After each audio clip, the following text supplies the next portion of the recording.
No te voy a decir que es algo vivido como en sentido natural, ¿por qué no? Porque te hubiese gustado que no existiera. Pero sí es importante que el ser humano o el familiar que tienes, un familiar con TEA, lo acepte, porque si tú no lo aceptas es imposible trabajar. El aceptarlo es el elemento principal número 1 para empezar a trabajar. Luego también es necesario tener fe y ser positivo.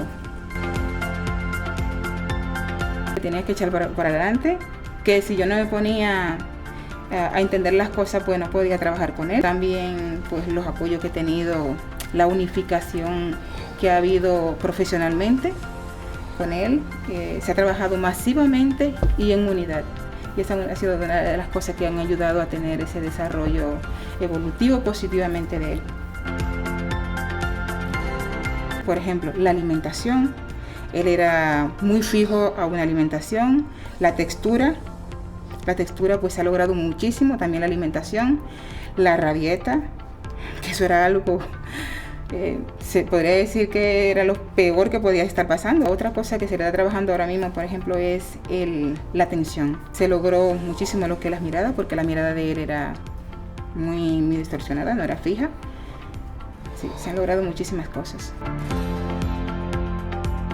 Él está en un colegio ordinario. La temática para trabajar con él pues es un poco distinta, porque para él es importante lo del apoyo visual.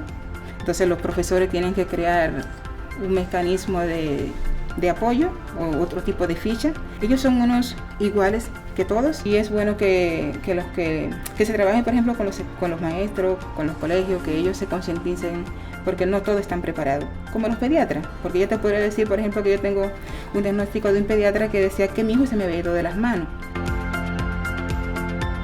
La verdad que cuando yo escuché lo del cambio de modelo, a mí me encantó, estuve muy de acuerdo, me ha dado muchísimos resultados. ¿Por qué? Porque aquí habían cosas que estaban logradas, y en casa él lo veía como una rutina de aquí, y en casa pues había otra rutina.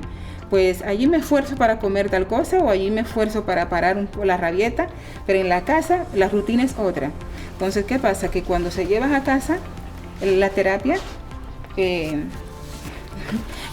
ya él empieza a ver a la terapeuta allí, a Ana, y que las cosas que se están haciendo aquí pues se empiezan a aplicar en la casa, pues su cambio fue bastante, se lograron muchísimas cosas. O sea, hubo un cambio evolutivo, no solamente para él, sino para mí, porque cuando ellos están bien, nosotros estamos bien. Cuando ellos están positivos, cuando se pueden lograr cosas en ellos, pues también para nosotros es un logro, porque vamos a pasar a otra faceta o a otra fase. No te voy a decir que de un todo, pero sí creo que sí. Trabajo día a día con él, por supuesto, con los apoyos que se me han facilitado. Por ejemplo, su terapeuta. He aprendido muchísimo.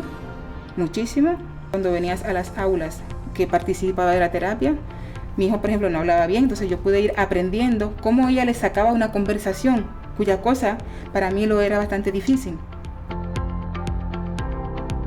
Sí, siempre he participado en las secciones, porque eso es una de las cosas importantes, y es que los padres, el orientador o los terapeutas son simplemente orientadores para nosotros. Lo que ellos le enseñan a los niños, o lo que ellos intentan lograr de los niños, somos nosotros que tenemos que seguir aplicándola, somos nosotros que tenemos que seguir con ellos.